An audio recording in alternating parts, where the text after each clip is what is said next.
Every year, millions of people are diagnosed with basal cell carcinoma. That's the most common form of skin cancer.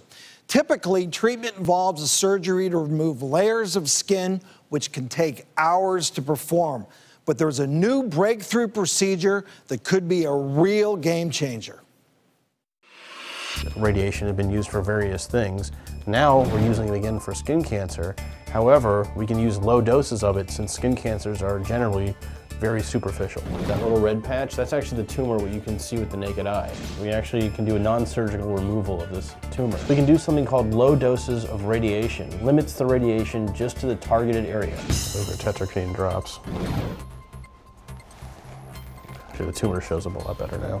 We'll be providing shielding and it'll protect your eye.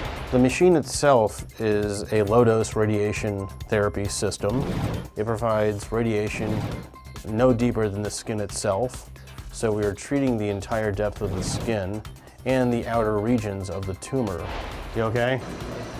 I'm done. Betty is here with Dr. Foreman, who's one of only a few dermatologists offering this type of treatment, and this is a non-surgical option for basal cell carcinoma. Welcome to you both. Welcome. And I think it's important to note that the way you're treating basal cell carcinoma with this procedure is very different than the way we did in the past. Yes, it is. Actually, the most common procedure these days still is surgery. And the tumor, the basal cell carcinoma that Mrs. Cameron had, would usually require micrographic surgery, which can take hours to even a day or two.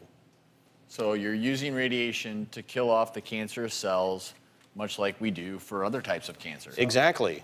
So again, Betty was your patient, and what was the procedure like for you? Well, it doesn't take long. It's just like having an X-ray, and it's painless, and it's over within 45 seconds.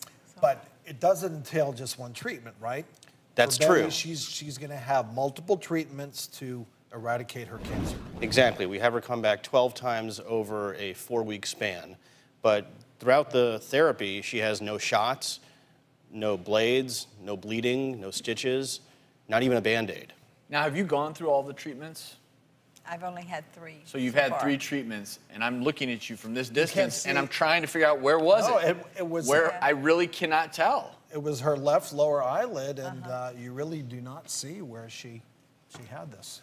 But we have to take this opportunity to talk about what? Prevention. And number 1 is try to avoid that daytime sunlight, and that's between the hours of 10 to 4. If you can schedule activities in such a way that you avoid that midday sun, that's very important. What else? Sunscreen, sunscreen, sunscreen. So important. And at least an SPF of 15, we recommend 30. You've got to be generous with how much you apply. We talk about a shot glass full.